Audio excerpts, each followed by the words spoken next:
Hello student. इस video के अंदर हम क्वेश्चन नंबर 3 को डिस्कस करेंगे जो मैंने आपको होमवर्क में दिया था। ओके, तो on comparing the ratios A1/A2 B1/B2 C1/C2 find out whether the following pair of linear equation are consistent और इनकंसिस्टेंट। तो कंसिस्टेंट कब होता है, इनकंसिस्टेंट कब होता है, तो इसके लिए मैंने आपको 3 कंडीशन बताई थी। एक बार वापस बता देता हूँ, ध्यान से देखो। A1/A2 is not is equal to B1/B2, तो वो इंटरसेक्टिंग लाइन होगा और उसका सॉल्यूशन क्या होता है, यूनिक सॉल्यूशन, राइट। और इंटरसेक्टिंग हुआ तो वो क्या होगा, कंसिस्टेंट होगा। अगर आपको A1/A2 B1/B2 C1/C2 मिलेगा तो आपको कोई इंसिडेंट होगा, वो भी कंसिस्टेंट होगा, लेकिन इसके सॉल्यूशन क्या होंगे, इनफाइनाइटली मैनी सॉल्यूशन। और अगर आपको ऐसा मिल रहा है कि A1/A2 is equal to B1/B2 is not is equal to C1/C2, यानी A1/A2 B1/B2 तो इक्वल है लेकिन C1/C2 इक्वल नहीं है, तो वो लाइन क्या होगी, पैरेलल लाइंस और इनकंसिस्टेंट, और इसका सॉल्यूशन क्या होता है, नो सॉल्यूशन। अब हम इसको देख लेते हैं एक एक करके। तो ध्यान से देखो, हमारे पास ये पहला क्वेश्चन है, ध्यान से देखो। फर्स्ट इक्वेशन आपका, अच्छा, इक्वेशन का स्टैंडर्ड फॉर्म क्या था, ax plus B Y plus C is equal to 0 होना चाहिए। तो ध्यान से देखो, पहले तो इस 5 को हम ये साइड ले लेते हैं, तो 3x plus 2y minus 5 is equal to 0, और ये 7 को भी ये साइड ले लेते हैं, तो 2x minus 3y minus 7 is equal to 0। पहले इक्वेशन से आपको 3 वैल्यू मिलेगी, तो a1 कितना हो जाएगा 3, b1 कितना हो जाएगा 2 और c1 कितना हो जाएगा -5। इसी तरीके से यहाँ से A2 कितना हो जाएगा 2, B2 कितना हो जाएगा -3 एंड C2 कितना हो जाएगा -7। अब हम क्या फाइंड करेंगे, A1/A2 B1/B2 C1/C2, ये तीनों आपको फाइंड कर लेने हैं। तो सबसे पहले हम A1/A2 की बात करेंगे, तो A1 और ये A2 यानी 3/2, चलो B1/B2 2/-3 यानी माइनस ऊपर ले लेते हैं, और C1/C2 -5 -7, तो दोनों से माइनस कैंसिल हो जाएगा यानी 5/7। तो यहाँ पे देखो, एक तो तीनों तो इक्वल है नहीं, ओके, कंडीशन की बात करते हैं कि तीनों इक्वल तो है नहीं, तो ये तो आएगा नहीं। अच्छा, एक और यहाँ पे कि A1/A2 B1/B2 इक्वल नहीं है, ओके, और C1/C2, तो ध्यान से देखो, ये पहला वाला कंडीशन यहाँ पे आएगा, लेकिन थर्ड कंडीशन में तो क्या है, A1/A2 B1/B2 इक्वल होना चाहिए, तो वो यहाँ पर इक्वल नहीं है, तो यहाँ पे पहला वाला कंडीशन आएगा A1/A2 is not is equal to B1/B2, तो क्या होगा, इंटरसेक्टिंग लाइंस, और ये क्या होगा, कंसिस्टेंट होगा। क्या हो जाएगा, कंसिस्टेंट। आपने सॉल्व किया होगा तो ये कंसिस्टेंट। सेकेंड की बात करते हैं, ध्यान से देखो, इसमें भी +8 को ये साइड ले लेते हैं, तो 2x minus 3y minus 8 is equal to 0, 4x minus 6y minus 9 is equal to 0। तो यहाँ पर भी आपको 3 वैल्यू मिलेगी। A1 डायरेक्ट लिखो तो भी चलेगा, देखो A1/A2, चलो A1 की वैल्यू 2, A2 की वैल्यू 4, 2/4 कितना हो जाएगा 1/2। चलो अब B1/B2 फाइंड कर रहा हूँ, तो सेकेंड वैल्यू ले ली है, तो -3 और ये -6, दोनों तरफ से माइनस माइनस कैंसल, तो 3/6 यानी क्या हो जाएगा 1/2। और लास्ट में लेते हैं C1/C2, तो C1 कितना है -8 और C2 कितना है -9, तो माइनस माइनस कैंसल यानी 8/9।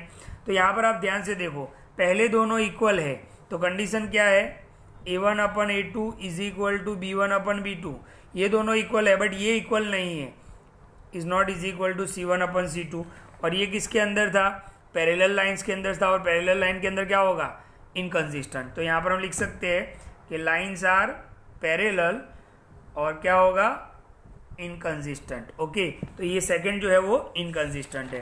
थर्ड की बात करते हैं, तो ध्यान से देखो, ओके, यहाँ पर भी आपको 7 इस साइड लेना पड़ेगा, तो 3/2x plus 5/3y minus 7 is equal to 0। यहाँ पर भी 14 ये साइड लेना पड़ेगा, तो 9x minus 10y minus 14 is equal to 0।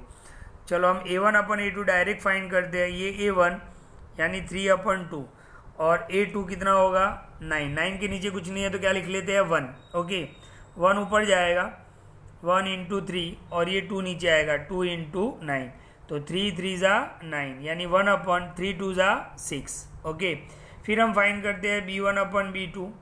तो b1 क्या है 5/3 और b2 क्या है -10।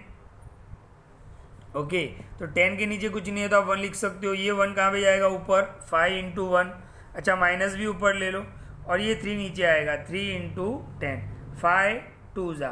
ओके, तो ये माइनस था तो -1 कितना हो जाएगा 3 2 ज़ा 6। ओके, अब हम फाइंड करते हैं c1/c2। तो देख लेते हैं c1/c2 में क्या है, -7 -14, दोनों तरफ से माइनस कैंसल, 7/14, 7 2 ज़ा यानी कितना हो जाएगा 1/2। तो यहाँ पर आप देखो तीनों इक्वल नहीं है। अब तीनों इक्वल में तो कोई कंडीशन है नहीं, तो देखो ये दोनों कंडीशन में तो क्या हो रहा है, a1/a2 b1/b2 इक्वल हो रहा है ये दोनों कंडीशन के अंदर। बट हमारे पास तो a1/a2 is not is equal to b1/b2 है। तो देख लो a1/a2 b1/b2 इक्वल नहीं है, तो a1/a2 is not is equal to b1/b2। तो क्या होगा, इंटरसेक्टिंग लाइंस, और क्या होगा कंसिस्टेंट, क्या हो जाएगा कंसिस्टेंट हो जाएगा। ओके, तो जब तीनों अलग अलग आते हैं तो आपको सिर्फ ये दोनों ही चेक कर लेने हैं, राइट। जब तीनों अलग अलग आते हैं तो ये दोनों ही चेक कर लेने हैं, तो ये दोनों पे है कंडीशन। इसकी बात करते हैं नंबर 4 की। तो +11 ये साइड लेना पड़ेगा, तो -11, ये -22 ये साइड ले लो आप, तो +22 हो जाएगा। ओके, सबसे पहले हम a1/a2 फाइंड कर लेते हैं। a1 कितना है 5, a2 कितना है -10, तो माइनस ऊपर आ जाएगा, 5 2 ज़ा 10 यानी -1/2 हो गया। इसी तरीके से हम b1/b2 फाइंड कर लेते हैं, तो -3 और ये +6, 3 2 ज़ा 6 यानी -1/2, ये दोनों इक्वल हो रहे हैं। थर्ड कंडीशन भी चेक कर लेते हैं, c1/c2, c1 कितना है -11 और c2 कितना है 22, तो ये भी हो गया -1/2। यहाँ पे तीनों का आंसर सेम आ रहा है, और तीनों का आंसर अगर सेम आ रहा है तो वो क्या होगा, कोइंसिडेंट, और क्या होगा कंसिस्टेंट। तो यहाँ पर हम लिख सकते हैं कि ये क्या है, कंसिस्टेंट है। ओके, तो ध्यान से देखो नंबर 5 देख लेते हैं।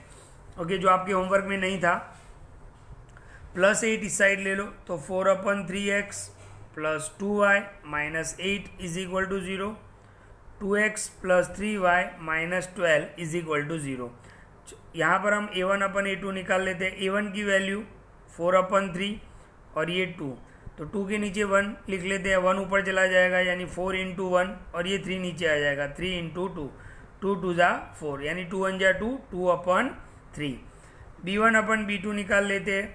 b1 कितना है 2 और ये 3, तो ये तो 2/3 ही हो गया।